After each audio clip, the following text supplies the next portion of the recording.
Hi everyone, Wismeril here.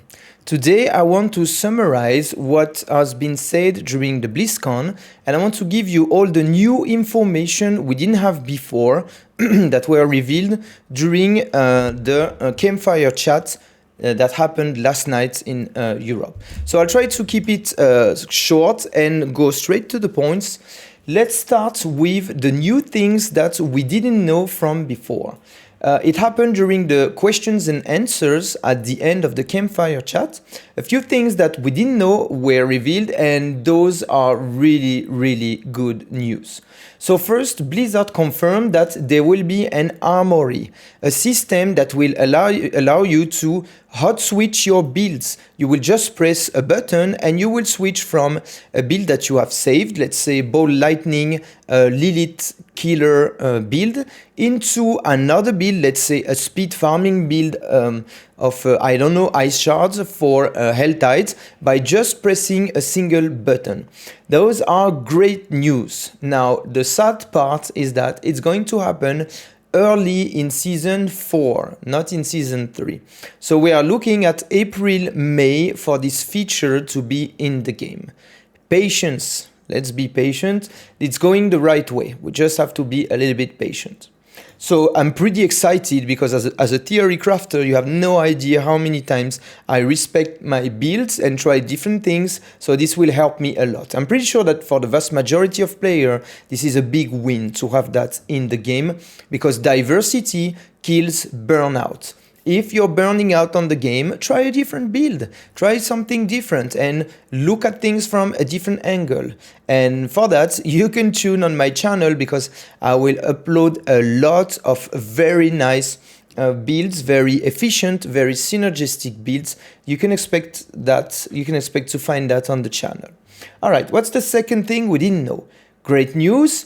All your legendaries will now be able to be stored in the Codex of Power. I think the way it's going to be implemented is that every single legendary power will be put into the Codex of Power. I don't think you will be able to farm all the legendary powers from dungeons. Maybe they will keep the same list for the existing Codex of Power, but then once you find a new legendary that was not in the Codex of Power, you will be able to extract it, put it there, and imprint it as many times as you want. Or if you find a better version of a power that's already in the Codex, you can update the Codex value and imprint it as many times as you need. And this is super good news. I'm very excited about that.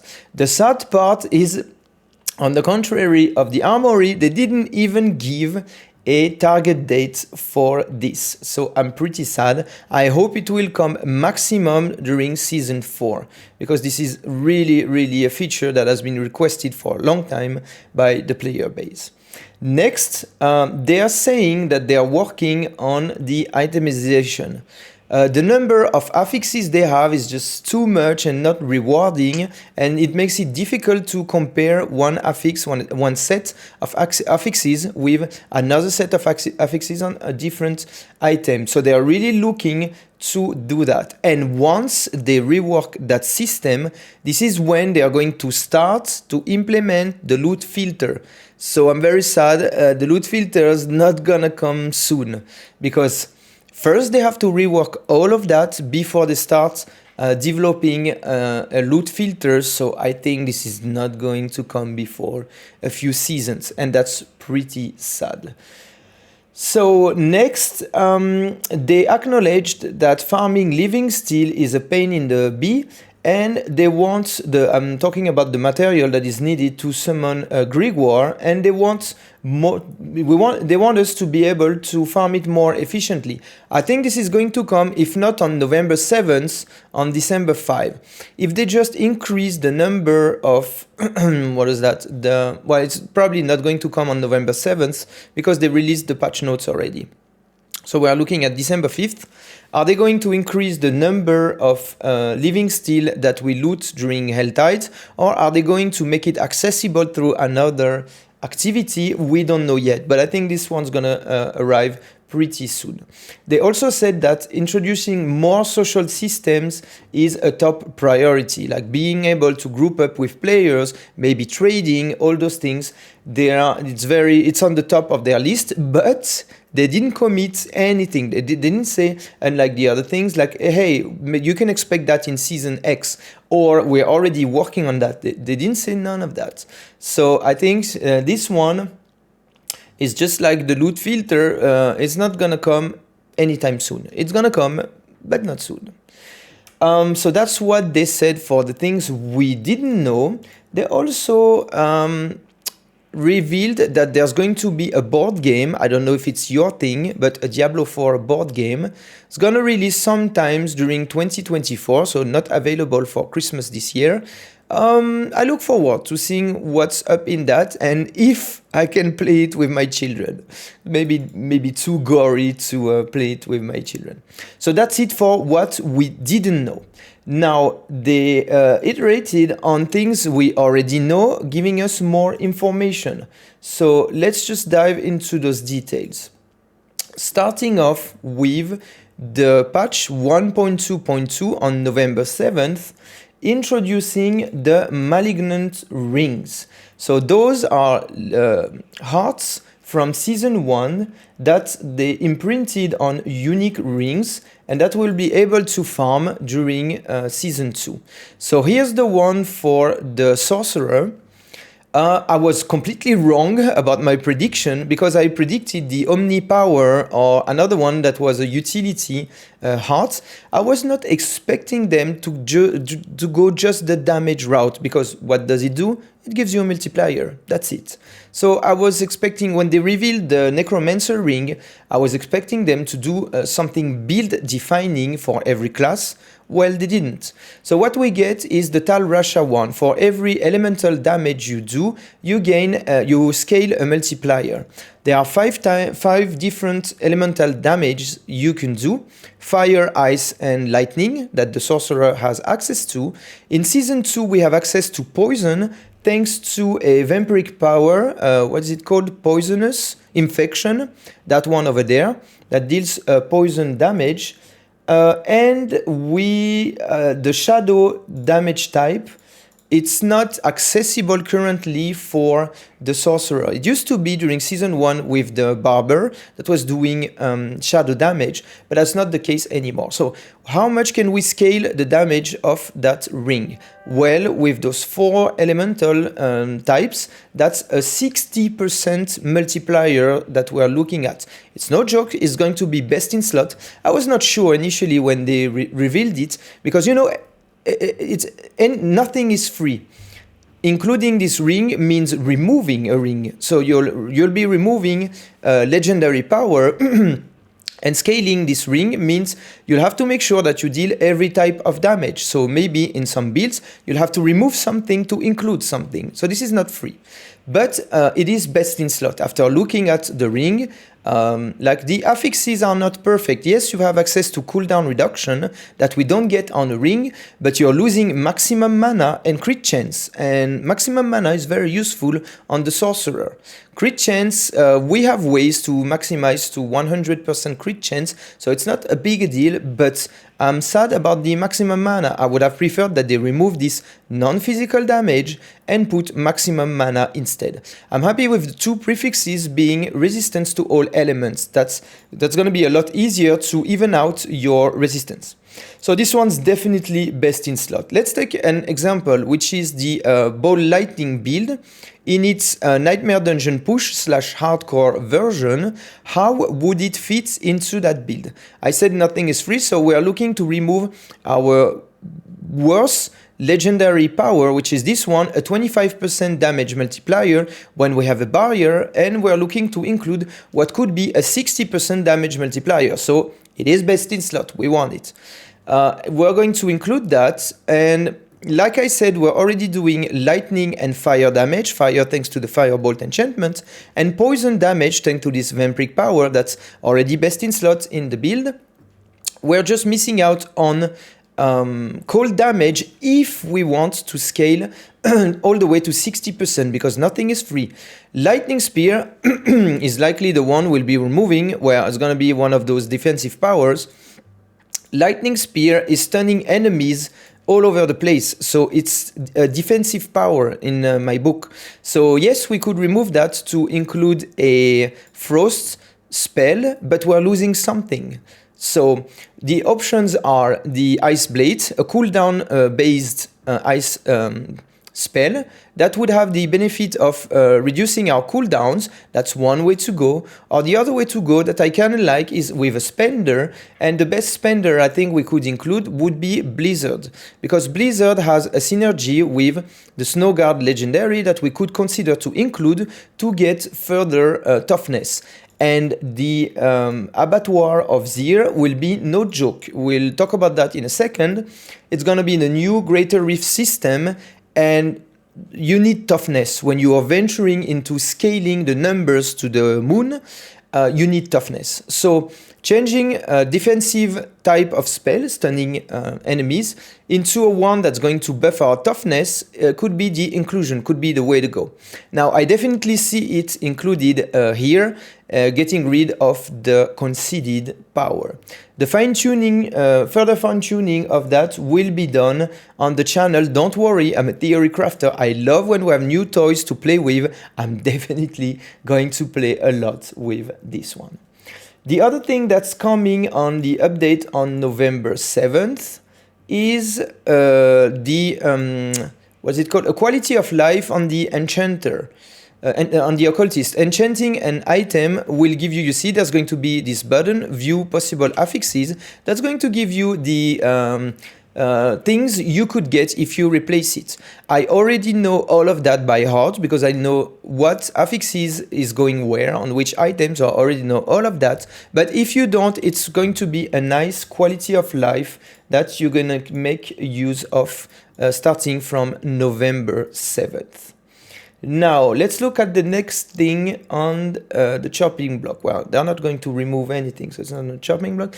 The Abattoir of Zir. Yeah, let's touch upon that. It's going to happen on December 5th with patch 1.2.3. Actually, the enchanting preview window is going to be November 7th. And now it's this one, the roadmap is wrong, I think. Or maybe they said something wrong during the campfire chat. So what is this Abattoir of Zir thing? Long story short, it's the Greater Rift system from Diablo 3 coming to Diablo 4. Hold on, don't scream, don't be mad. We're going to talk about this. It's a necessary evil, this system. Why is it a necessary evil? Well, in grinding games, when you start from level 1, you are a very different character than when you are level 100 with all skill points assigned everywhere but non-optimal gear. You're also a very different character when you are level 100 with optimal gear, and then you're a very different character when you're level 100 character with maxed out or nearly maxed out gear and best in slot items and etc. You see, there's a huge progression and a huge power spike along the way. So in order to accommodate everyone, there needs to be a difficulty that can scale the numbers, right? Because at the moment, the game is too easy. Once you assemble the top builds, it's not challenging anymore. You're not going to enjoy the boss fights because you're melting them in less than 10 seconds. So like any fight with boss mechanics that you have to learn, avoid things that reward you, doesn't exist at the moment in the game. Having this kind of scaling mechanism solves that problem. So it's necessary to have that. It will help us to balance builds, because then we'll be able to say, hey, we need to lower the power on the top 10 builds and increase a lot the power of the remaining ones. So this will help to, benchmarking the builds will help to even out the potential of each of the build. And in Diablo 4, the build diversity has a very good potential.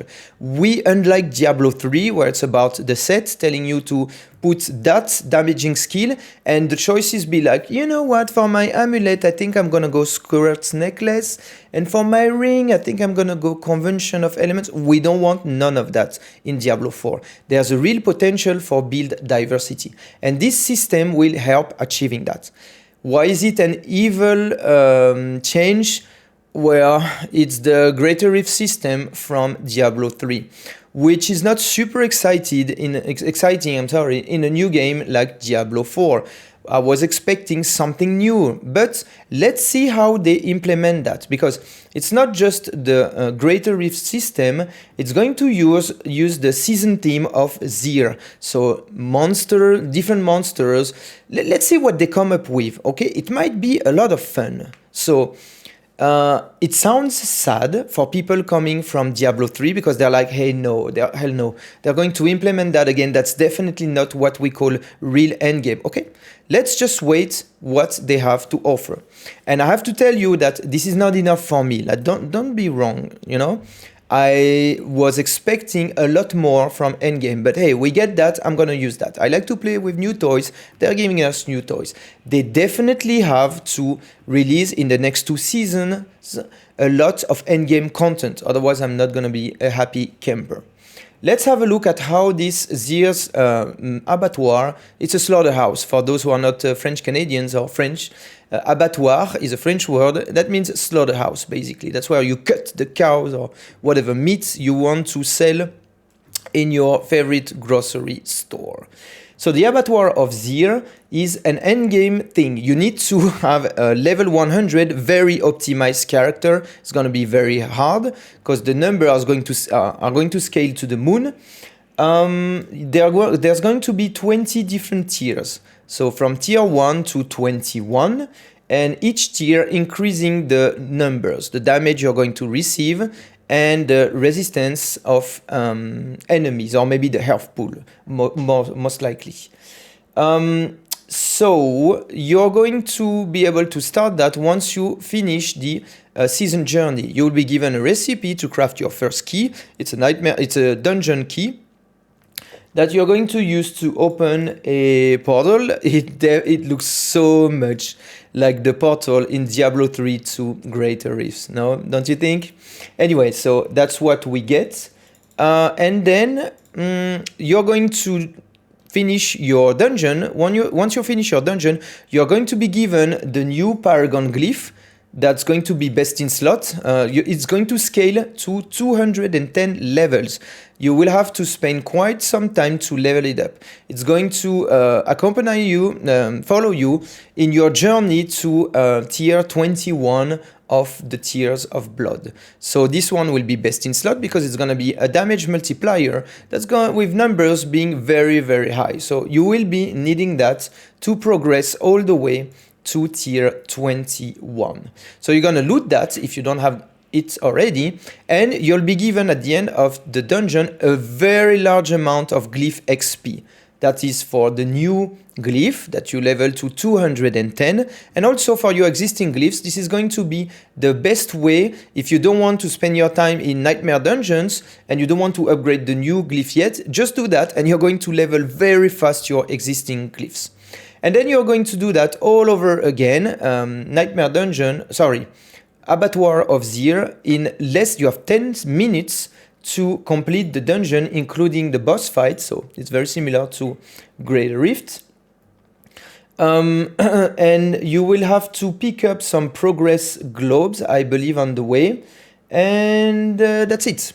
So let's see what it looks like, because it might look pretty cool in a Zir-themed dungeon with whatever bosses, I hope it's new bosses they include. let's give them a chance, okay? And let's see how far we can go. For me, the real challenge is not going to be taking Ball Lightning build all the way to 21. It's going to take all the other builds as far as I can. It's going to challenge my theory crafter skills, and I like that very much. This will help me to bench what I create and to propose you the best of the best. Because I'm a perfectionist when it comes to theory crafting my builds, testing them, upgrading them, and giving you the final version that is, in my book, the best version. So pretty excited for that. Let me know in the comments if you are or are not excited about the new activity. I'm afraid to read your anger. But that's totally fine. If you're angry, let me know, because at some point when the channel grows, hopefully I will be able to pass that information to Blizzard and try to influence what they are doing. Next, we have the new, what's it called? Midwinter Blight. That's gonna come on December 12th. So we don't know much about that, and we did get some additional information that I'm going to summarize here. So basically, there will be an NPC called Gileon. So there's probably going to be a mini quest storyline. In Kiovashad, and it looks pretty cool because like it's gonna be, well, it looks like Vampiric Blood Harvest or Helltide, something in Kiovashad. So that's a new theme that they are going to apply to the Fractured Peaks. Looks pretty cool. That's a Christmas theme. Because those are your Christmas trees with the stars and balls being skulls. And hey, you're going to roam around in this wonderful Grinch-like gothic demonic style of Christmas, and I love that. I think it's gonna look pretty cool. The graphics, the arts of Blizzard in Diablo 4 is pretty cool in my opinion. That's a big win for what they did. They didn't do everything right, but that part they did it very well. So those are your Christmas trees and decorations. And here's Santa Claus. He looks pretty cool. So you recognize him. Well, he has the beard, he has the red hood and stuff. If you were a nice kid, and you know, you'll be rewarded with those gifts. And if you were not, you're probably going to replace that poor fellow over there on his axe. Speaking of the gifts that Santa Claus has in store for you, mostly this activity will reward cosmetics. That's cool. Free cosmetics. Hell yeah, I can use that. So those are the weapons, and offhand, we get the staff here, the dagger. The offhand might be that one. You get some backpacks, like those ones that you will be able to collect. I like this mid-season thing. Most games, live service games, nowadays have mid-season things, and I'm super happy they're doing that. And I think this is one of the things they are going to be successful with, because it looks cool, it's gonna be fun, and that's refreshing your gameplay, and it's a very nice thing to have. If they do that every 1.5 months, I'm happy. I'm happy that they're including that. It doesn't mean they get everything right. There's still a long way to a finished game, I would say. But this is definitely going in the right direction. Pretty excited to farm those, what's it called, goatmen, and reap their rewards and find Santa Claus and beat the out of him. So looks pretty cool. Next, we have the leaderboards and season of the orange text. That's not revealed. The final name is not revealed yet. So there they just, they gave us a little bit more information, but we don't know much about it. I will say, I don't think we know everything, okay? So when you say this is shallow, I agree. If that's all they have to offer, this is shallow, but I'm pretty sure there's going to be other leaderboards. So for now, the leaderboards they talked about is going to be a, what they call that, challenge dungeon. It's one dungeon that's going to rotate every week. The dungeon is on the same week is always going to be the same layout, same monsters positioned exactly where they were before. That's basically, they took that from Diablo 3. And you have to collect, like kill all monsters, not all, but kill most monsters, clear the dungeon as fast as possible while collecting on the way proofs of might, which are progression globes, I believe. And if you make that with the best time, then you're going to be hitting the leaderboards.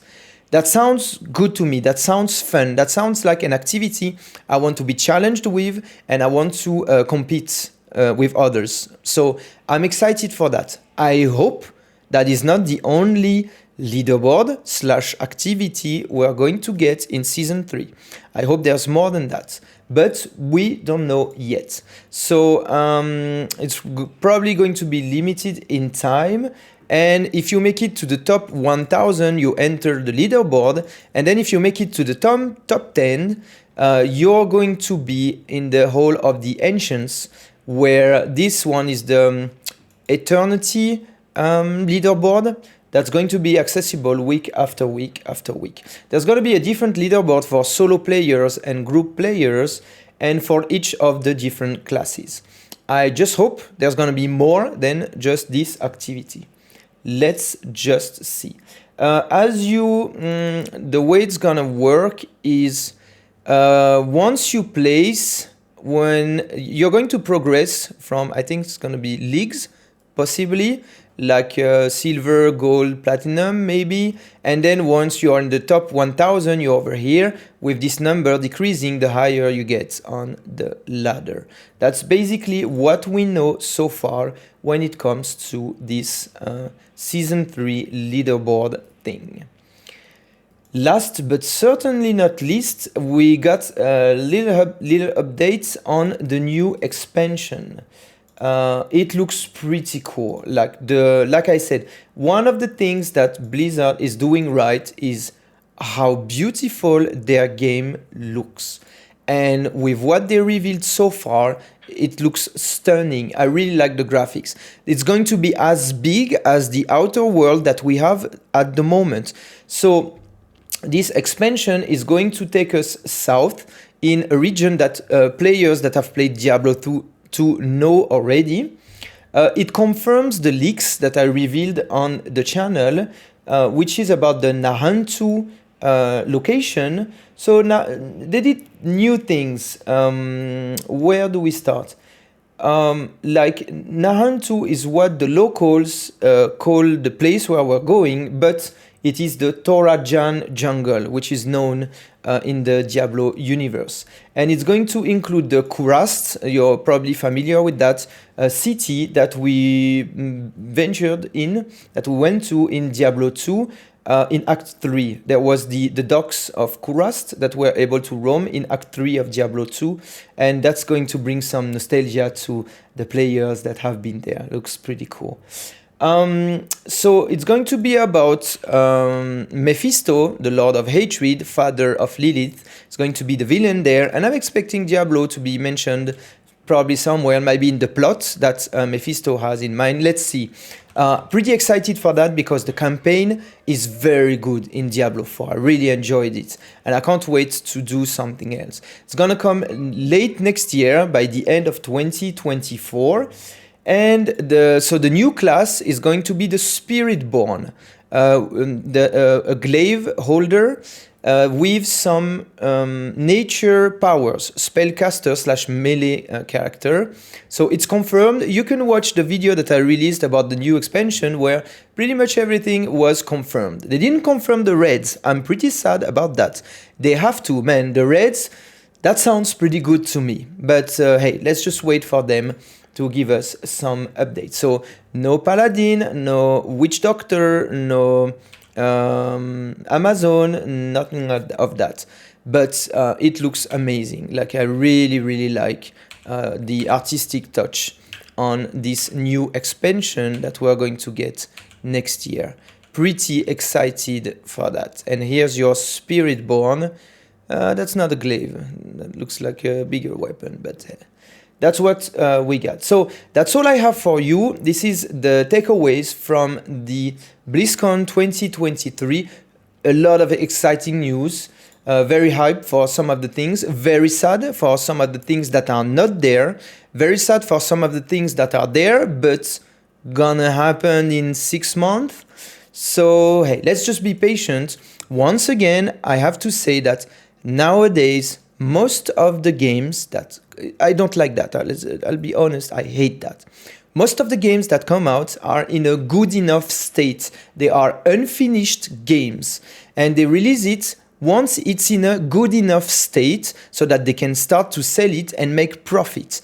And it's only 6 months to a year after that that the game reaches the state in which it should have been released. Every studios, including AAA studios, do that. I hate that, but that's what we got. I just wanted to say that because there is hope. Diablo 4 has a big potential. The art is amazing. The gameplay is good. The engine is fluid. You know, the fighting feels good. It's just it's missing some key features. And we just have to be patient. 6 months to 1 year, I really think, I am convinced the game will be super nice. In 6 months to 1 year, maybe by the time the first expansion hits, that's the time when the game is really, really enjoyable. So let's be patient, guys and girls.